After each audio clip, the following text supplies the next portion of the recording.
right, so this lecture is going to talk about the mathematical procedures that are used to compute the optimal states that we've been mentioning in previous lectures. Talk a little bit about the algorithms and how they work, but not a lot of detail, mathematically speaking. So the constraint-based methods, we've been introduced to them, say a little bit more about them in terms of what type of optimization is used in them. We talk about how to find the best solution that we're looking for, which is of course called the optimal solution. I'll talk a little bit about the basics of linear programming. So that's the simplest of the constraint-based optimization methods. And it's just an introduction to that whole suite of methods. If you do want to learn them in detail, there are actually series of courses that one takes on constraint-based optimization if one really wants to learn this in detail. Talk a little bit about our favorite subject, the genome scale models, and how we compute properties of genome scale models.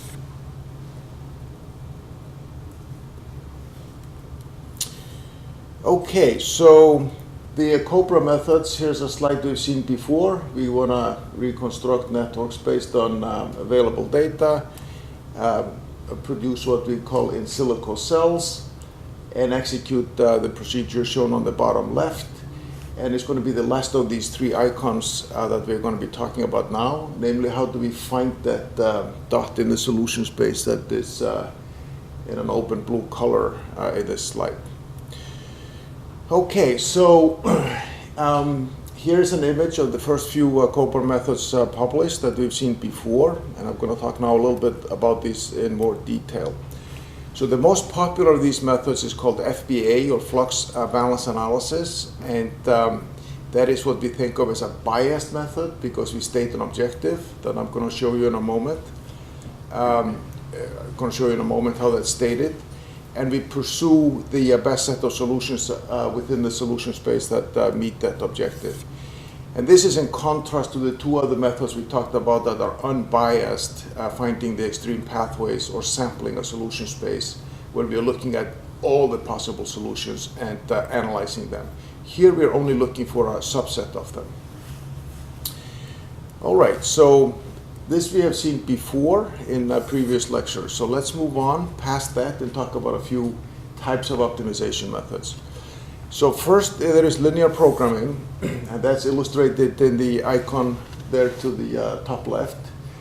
Goes by the abbreviated form of LP. People talk about LP for linear programming, or it's actually linear optimization, also called linear optimization. So we have a polytope, and we have an objective function that in a high dimensional space points in a certain direction. And normal to that, and it's normal to a plane that we actually move around in that solution space where you have constant values of that objective function, and you can move that plane around, and it will eventually hit the periphery of the space where the optimal solutions lie. So when you do linear optimization, the optimal solutions are always at the periphery, which is kind of interesting, remembering what we talked about before in terms of the extreme pathways. They are the vertices of that space. So the optimal solutions are these extreme functions of the space. You take them as far as possible and you find the optimal solution at the extreme. QP, or quadratic programming, is sometimes used, and that is a minimization of a Euclidean distance that you probably remember as a second order function. You sum up the squares of all the elements in a vector, and then you take the square root of that sum to get the Euclidean distance. And as illustrated in that panel, what you're really doing is taking a point and finding the shortest distance to a surface. So, and when it hits the surface, it's going to be orthogonal to it. So some of the methods we talk about in here use quadratic programming. It's kind of nice. It gives you a unique solution, as we'll see later on. Then there's a suite of optimization approaches that are called mixed integer linear programming. And that's in contrast to linear programming because you also have integer values.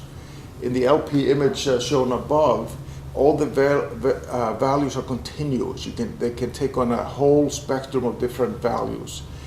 But in mixed integer linear programming, you will have variables that can be 0 or 1, like a reaction is active or not, and you just consider those two states. So then you have a mixed set of variables, those that are real or continuous, and those that can only take on discrete values. So that's called mixed integer linear programming, or MILP. And bi-level optimization that we'll talk about here and there can be a combination of those two. For instance, in bi-level optimization, you may be optimizing some objective that's continuous with a sub-objective of, say, picking the minimum number of reactions, which are just a discrete counter, as an example. And then there is something that we don't talk much about in this class, which would be nonlinear programming, where you can have a space that is concave in shape, and the objective function can be nonlinear. And for a nonlinear objective function, you can have a solution inside the space. For instance, if it's a parabola, the minimum of a parabola could lie anywhere inside the space. So that is not necessarily on the periphery of the space. So that is, in general, very difficult formulation and difficult algorithmic situation. And as I think we talked about before, if a space is concave, you may not be able to search at all, and you may not be able to find the global optimal solution.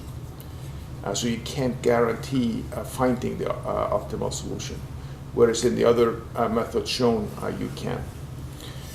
So here's this image again of these methods, COBRA methods, and here's a little overlay of text that shows what kind of optimization procedure is used in each one of them. So you will see LP, QP, MILP by these different methods. So to implement this suite of COBRA methods, you have to have solvers that are able to solve all these types of optimization problems.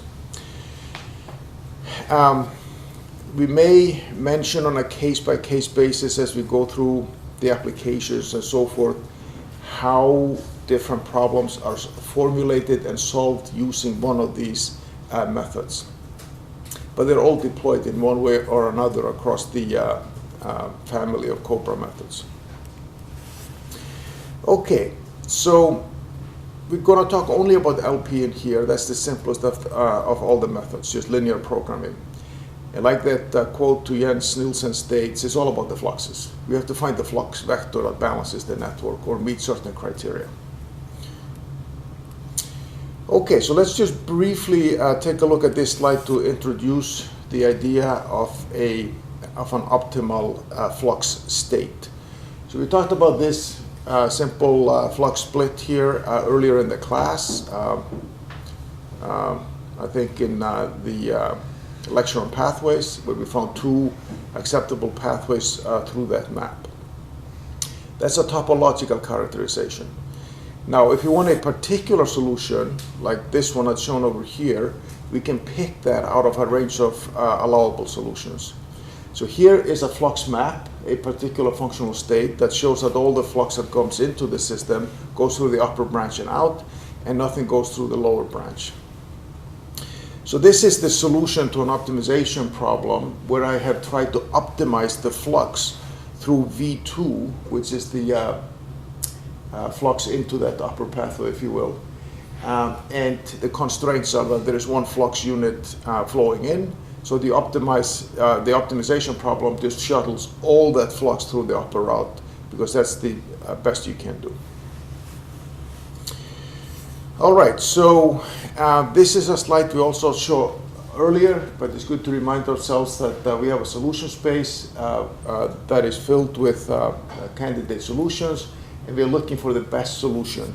And the linear programming, that solution will lie at the periphery of the space, and sometimes in a vertex as shown there, and then the solution is unique.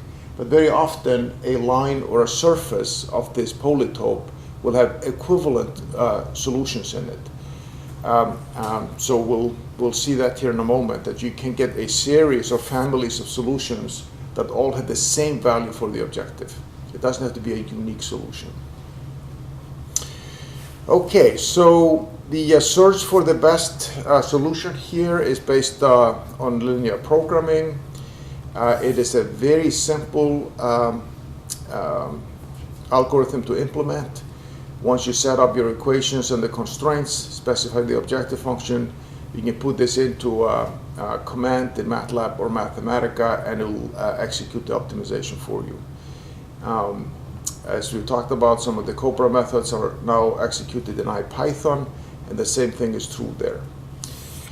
LP is executed by a simplex algorithm, which is a very interesting algorithm, not just the way it works, but also historically. This was developed at Berkeley, as I recall, in the 50s, maybe early 60s. For a while was one of the most commonly executed algorithm of all. And for a while, I think in the 80s or early 90s, about 10% of CPU time in the United States was implementing the simplex algorithm.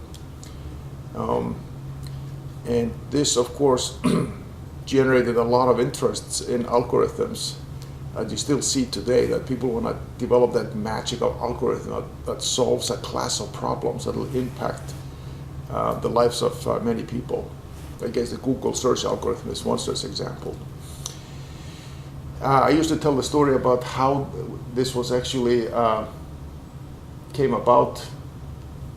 Yeah, maybe I'll do that. So the gentleman that formed this algorithm died a few years ago, maybe 8 to 10 years ago. And at the time, NPR had a piece on him that talked about the discovery of the algorithm. So he was a student at Berkeley, I believe in statistics or some mathematical discipline, and he shows up for class late. And he sees that the instructor had written on the board a couple of problems. And he noted them down and thought they were the homework problem. So a week later, he calls the professor and says, these are kind of tough problems. I'm almost done with solving them. I think I can bring the solution to one of them to you tomorrow.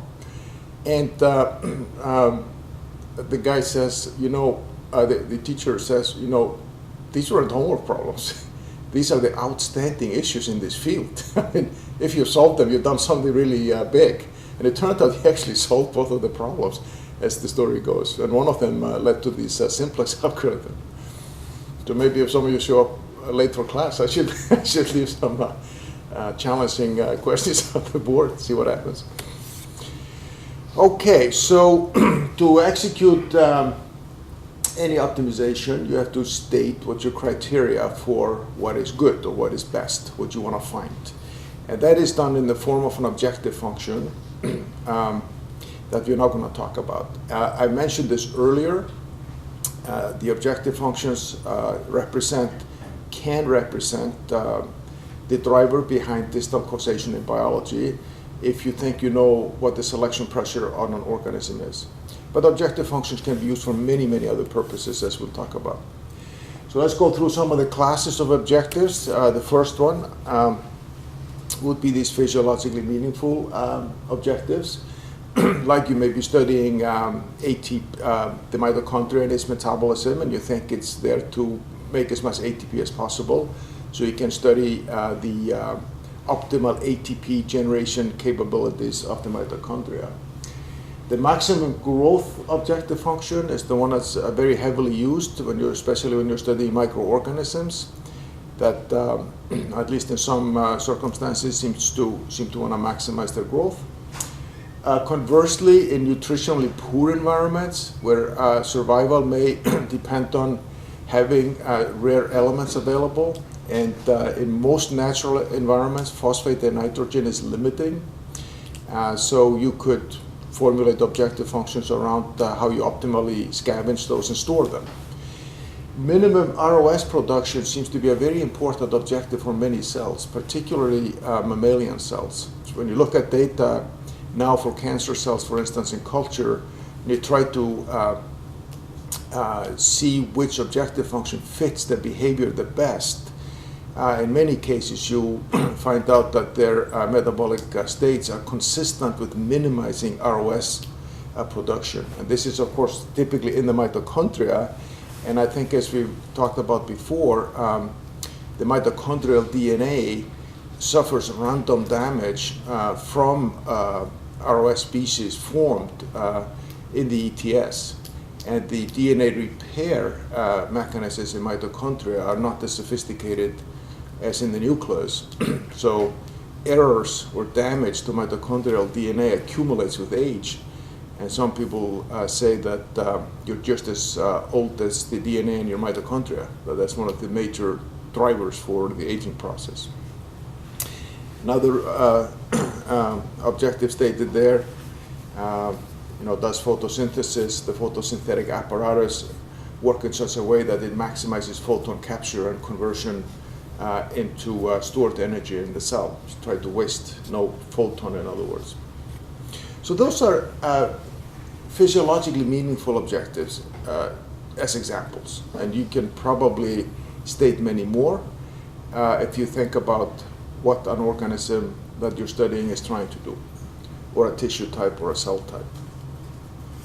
We never, of course, fully know these.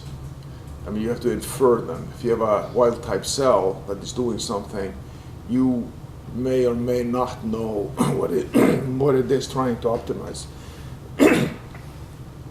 You can, of course, carry out selection studies in the lab and force an objective. And here at UCSD, we have a big research project that has been going on in the medical school under Gabby Haddad's leadership, where he's been evolving Drosophila to lower and lower oxygen tension. He has them growing at, I think, 4% oxygen or something like that. And it takes a few dozen generations for them to evolve to that state. So they can live fine at 4% oxygen and reproduce under those conditions. There are bioengineering objectives. Of course, we now want to engineer cells and how to do different things. Kiyohako in Japan, for instance, is a lysine producer. Many of the amino acids are produced by fermentation in Japan, or by Japanese companies, as you say, and now around the world. So you want to get a strain there that produces the maximum amount of lysine. Wild type strain wouldn't necessarily want to do that, but you'd like that to happen. DuPont used to pursue the metabolite known as 3HP, 3-hydroxy pyruvic acid. Lactate is 2-hydroxy pyruvic acid, as it turns out, so it's very similar molecule. But this molecule is interesting because you can dehydrate it into acrylic acid. Then you can polymerize the acrylic acid into plexiglass, like the screens we have on the computers or on your cell phone and so forth. That's a $12 billion compound a year, I believe. Other objectives in design that I've seen through the years are interesting. Visited Monsanto in the early 2000s when they were beginning to sequence and do some bioinformatic analysis of plant genetics and finding targets to manipulate, to improve the performance of their plants. And they actually had 30 different design criteria of corn. And one of them was stem stiffness. And I was kind of surprised. Why do you want, the stem to be stiffer? I understand the oil composition, the lipid composition in the plant or something like that. But the stiffness of the stem, why do you want that? Well, the answer is that when the harvester goes through the field and clips, the stems, it has to clip as many as possible because it doesn't pay off to send the harvester back into the field. So the fraction of the stems that are clipped successfully and harvested is important. That comes down to the plant having the right stem stiffness properties. And then there is a set of objective functions we use to diagnose the function of a model explore their capabilities and so forth. Recon 1, as we have mentioned before, had to meet 288 tests when it was being developed, each one of them specified by an objective function. So you could run a suite of objective functions on the reconstruction at any point in time to see how many of these were met as you were building the reconstruction. Okay, so what does the objective function look like? We normally denote it by the capital letter Z, and the general form of a linear objective function is given there. It is going to be a summation of all the fluxes in the network multiplied by some weight, C. And you're going to decide what C is to pick out the particular fluxes of interest to you, singly or in combination. So you enter, so the human selected problem, part of the optimization problem is to select the elements of C. Sometimes they can come from measurements in which the optimization problem is completely specified based on experimental data.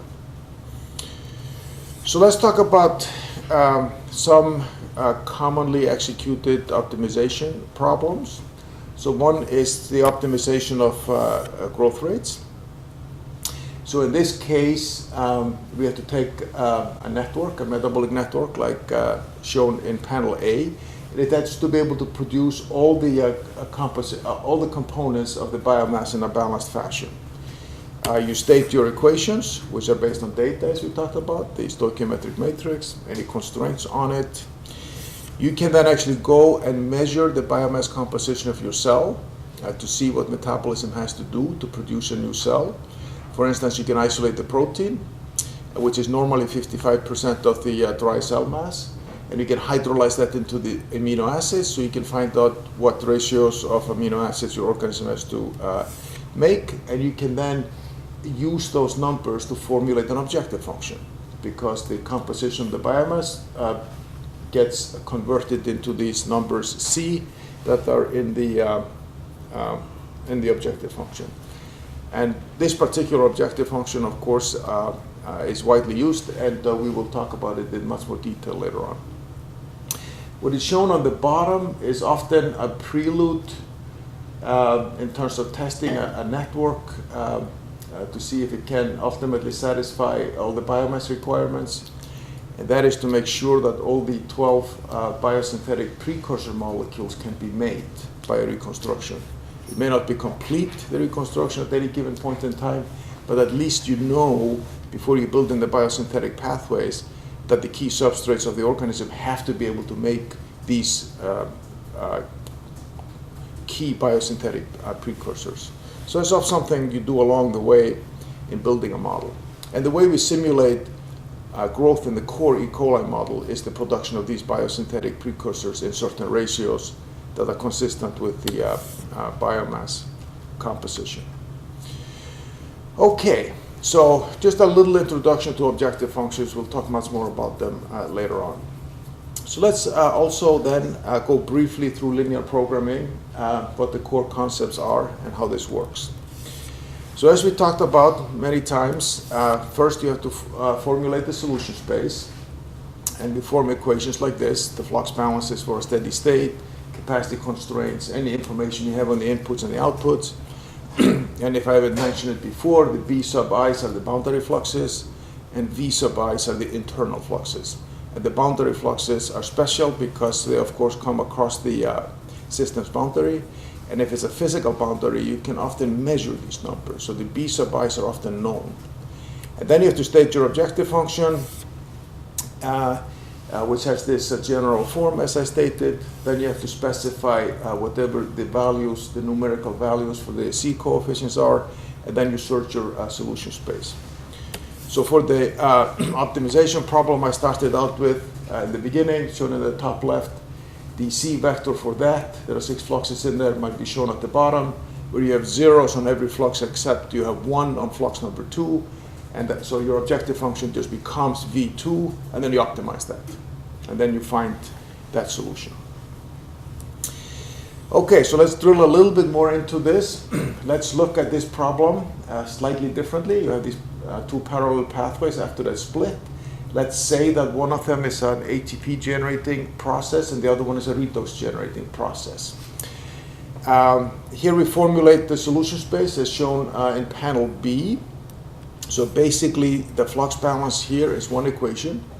It's just the flux in has to be equal to the summation of the two internal fluxes, V1 and V2. So that's just a straight line. V1 plus V2 is equal to B, and we measure B. So that's a line with a negative 45-degree slope. And it goes through the positive quadrant of the plane formed by V1 and V2. And then we impose the reversibility constraints that both the fluxes have to be positive, and we end up with this line stub. So our solution space is that line segment, and at the end it has two black dots because it actually has an end. It doesn't approach the end, it can actually hit the end because the fluxes are non-negative. They can take on the zero value and you can hit the axis. And now, if I state an objective function to maximize ATP, I will be driven to that blue dot point because I want to make as much ATP as possible. And V1 is going through the upper branch in this image. So you just drive out the x-axis as far as you can go and you hit that black dot. And that will be the optimal solution for energy production in this trivial network. And conversely, if you want to optimize the production of redox, you will want to optimize V2 and you go up the x-axis, y-axis as high as possible and you hit that other dot. So you see that these two solutions are at the extremities of that little simple solution space. So let's make this a little more complicated. Here is a two-dimensional situation with two fluxes. I have a limitation on the range shown by the constraints up to the bottom. And then I have a coupled constraint that the summation of them has to be below a certain number. And then I have my objective function. So first, this is the solution space itself, which is often called the feasible set in mathematics or in the optimization literature. And then I want to search that feasible set for the optimal solution. And here is an example of a value that the objective function can take on.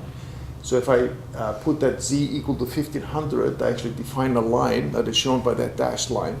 So any point on that dashed line has the same value of the objective. Now I can move it a little bit higher, and there I get another value. That's better.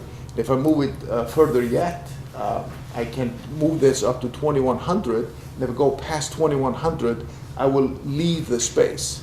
And therefore, the best value I can get for that objective function in this feasible set or in this solution space is exactly that vertex over there. So the objective function, the normal to it is a normal to a plane where that plane has the same value of the objective function everywhere. And you just drive around across that normal until you leave the space. Now, there are different types of solutions you can find with the linear programming, as we should mention. And here they are. The first one I showed in the last slide is finding a vertex. And that will be a unique solution. It's the only solution. It's the best solution. Very often, though, you will have a surface bounding the polytope that is exactly parallel to your objective function. So as you move it out of the space, it won't hit the vertex, but it will hit the whole site of the solution space. So the whole site, it could be a line, could be a plane, could be a hyperplane. All the solutions in there, all the points on that surface have the same value. So this is called redundant solutions, often in the optimization literature. But we think of them as alternate and equivalent optimal solutions. And this is a common property of genome scale models. And what's shown to the furthest right is a case where there's no constraints on the variable on the y-axis. And then you can drive that plane out to infinity. There is no bound on the space. And normally if this happens, your formulation of the problem is wrong, because you can't, for any physically realistic process, drive it to infinity. So there's a missing constraint. Occasionally you get no solution, and that's when you over-constrain a problem, and there is no point in the space that can satisfy all the constraints. So that's also a case where you have misformulated a problem. So most of the time we have these degenerate solutions in the middle, or a set of equivalent optimal solutions. Now there are some sensitivity parameters associated with the optimum which are very useful, and they have econometric type names. There is the shadow price that is shown there, and that is the derivative of the objective function at the boundary. And it's normally, you can look at it relative to the governing constraint, which is very often denoted by a boundary flux. Because if I have an internal node and the solution wants more of it, I can introduce an artificial flux from the outside. They say, what happens if this comes in? Would that node be drained faster? Okay. So you can use this to measure where the governing constraints are. If this is 0, it means that if I alleviate that constraints, the objective is not going to go up. Now there is a little bit of inconsistency in different bodies of literature, whether there is a negative sign there or a positive sign. You have to be very careful with that. I think that in MATLAB and the Cobra toolbox, the positive sign is there. So it means if it's a positive sign, then if the shadow price is positive, the objective function will increase as you cross that boundary, and becomes a constraining factor. So if the shadow price is 0, there's no constraint. If it's negative, with the convention of having a minus there, it's a constraining constraint. So as an example, just what we talked about before, these are the two examples. When I drive in the panel to the left to that point in that vertex, I can find out what constrains the solution. Whatever moves that vertex out would be an improvement in the objective. On the other hand, if I have the situation shown to the right, and I'm trying to optimize an objective function that points straight up, I will end up in the corner of that solution space that is on the y-axis, and therefore, in that case, the shadow price on the variable represented on the x-axis is 0, because if I alleviate that constraint, I can't go higher. So that's that measure of sensitivity, and is frequently used. The other sensitivity measure on the optimal solution is the reduced cost. And this is if the internal solution is, if the objective function is increased by increasing the flux through an internal reaction. So this is with respect to V now, not B like I had before. And this is used for a few purposes.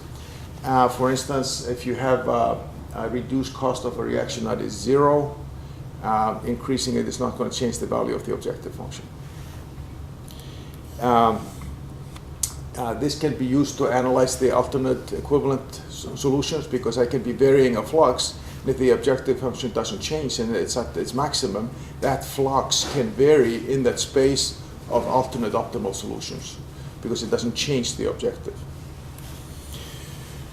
Okay, so for instance, you can predict this way also the effect of redundant gene deletions. So if I delete a gene that corresponds to a reaction that has a rho of 0, reduced cost of 0, it's not going to have an effect on the objective. So it's going to be, a redundant gene with respect to that objective. So these are a couple of examples of these are the two examples of sensitivity measures of an optimal solution in LP. So let me just look at a couple of example solutions and how LP works in practice. And we're going to use in practice for optimizing network functions. I'm going to use the core E. coli model here. So here I have calculated an optimal solution, and it's shown on the map by making the reactions that are in the solution, in the flux vector, thicker than the other ones. Sometimes you can just fade the other ones into, very pale gray, so you don't see them very much. You just see your solution. What is very useful is to look at node maps often, especially of nodes where the shadow price is significant. So if there's a node that is constraining, if the objective function is constrained by the trafficking through a particular node, it's good to look explicitly at all the fluxes in and out of that node. So these are called node maps and network maps. So they're both useful in diagnosing a solution. So in this case, I stated an objective circled in red there, which is the maximization of ATP production, and you calculate that simply by maximizing the drain of ATP, the hydrolysis of ATP. And that has to be a fully balanced function. So you make inorganic phosphate, the proton, and ADP when you do it. So this is just a load put on the system where you drive it as hard as possible. And the solution here for 1 unit of glucose coming in, you can generate 17.5 ATPs. And we'll see that where that comes from a little later on. It turns out that the ATP production here is constrained by the balance on the internal proton. So if I even feed this system more ATP, we'll feed it in a moment. The shadow price for ATP is 0. Okay, so let's see, what do I have here? Here's another optimal solution. Here I'm trying to produce as much NADH as possible to produce as much redox as possible from a unit of glucose coming in. So I have node maps and I have a flux map. Here is another solution. This is the optimal growth that you can achieve from glucose coming in this core model. And this one is implemented by pulling off these 12 biosynthetic precursors in the right ratio and the estimated ATP and NADH requirement to drive them into amino acids and so forth. So you see a lot of the map lights up here. Okay, the equivalent, so we'll talk more about these optimal solutions in the next lecture, what they actually look like. I just thought I should show you 2 optimal solutions here that are equivalent. This is the optimization of growth on succinate as a substrate, and it has optimal solutions in it. In this case, the differences are a little bit subtle and come down to differential use of these 2 reactions. They are equivalent. The reduced cost for them would be 0. You can have them on or off, and you don't change the optimum. And these are kind of matching reactions. One goes up and the other one goes down. So that's an example of alternate and equivalent optimal solutions. And this is a topic we'll talk more about later. So it's an example. As we talked about when we went through the lecture on pathways, there is a set of the extreme pathways that will correspond to the same value of an objective function, whether that's growth or production of a compound or whatever you're interested in.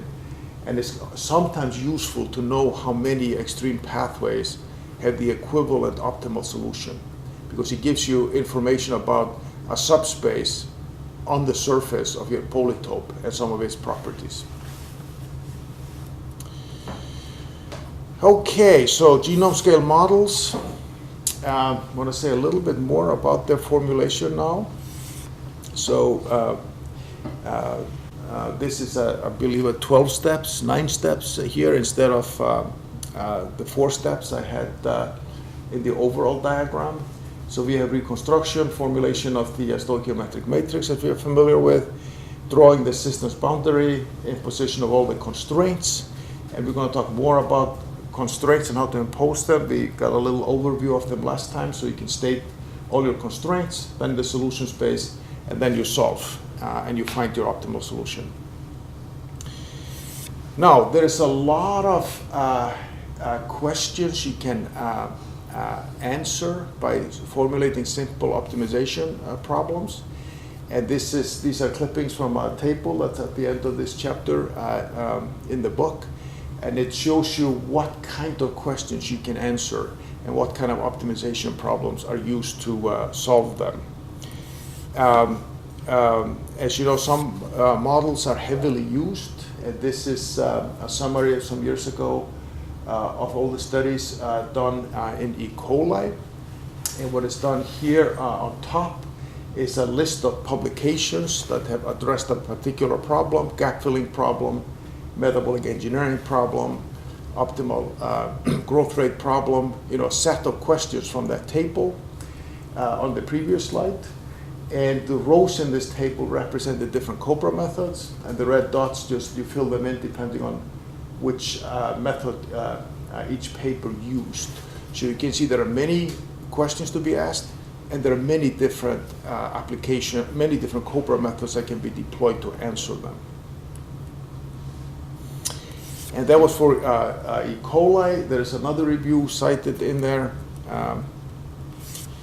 that gives another overview. In this case, we have a bunch of organisms listed as rows in here. So a lot of different organisms have been studied. And then we have, as columns, different questions being asked, and the number of publications in each category is indicated there. So these two slides are just to show the wide range of questions that can be answered by these simple, by formulating these simple optimization problems. And we saw also in chapter 6, when we talked about prokaryotes, where Geobacter was highlighted, and a few very detailed studies were described in there that relate to metabolic efficiency. We studied them. We studied some engineering of a futile cycle, so that you burn glycerol faster. We looked at studying flow, or mentioned how underground flow problems can be solved when coupled to the functions of Geobacter and so forth. So those are examples that we talked about earlier, where you detailed the answers to questions posed. And this slide in that review just shows the range of different problems that can be addressed. Okay, so we'll summarize this here. Again, the null space of S has all the steady state flux distributions of interest to us. They have all the allowable phenotypic states in them, and it's a closed space. And often you can reach its edges. The edges themselves are valid solutions, and normally the optimal solutions are at the edge. Series of COBRA tools available. More are likely to develop, although there must be some asymptote there. I think Nate has 200 of them listed on his website now. Will there be 1,000? I doubt that. So this must level up at some point. So we talked here about how to find the specific points, and LP is the most commonly used method. It's not the only one. We require the objective function, so we talked about different kinds of objective functions, and we will continue to talk about different objective functions in the class. If there is a unique solution to an optimization problem, it is at the vertex of the space. That often corresponds exactly to an extreme pathway. So an extreme pathway can become the optimal solution.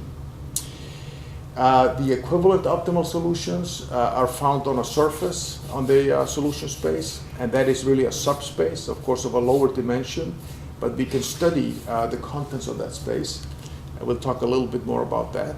And it kind of relates to this biological issue of silent phenotypes. I mean, you can be moving around in the space, but overall you wouldn't see a phenotypic change. But if you were to look at the molecular phenotype, the detailed function of the organism, it would be there, but you just don't see it in the overall function of the cell. The shadow prices and the reduced costs are sensitivity measures that you use to characterize the optimal solution. And when you call up the LP problem in MATLAB or Mathematica, it'll give you back a vector of shadow prices that correspond to every node in the network. It will give you a vector of reduced costs that correspond to every internal reaction in the network.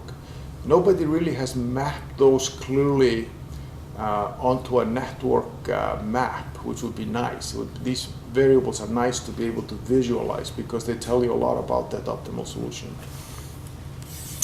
So at the end, I breezed through some slides that showed the diversity of questions that have been answered with a diversity of COBRA methods.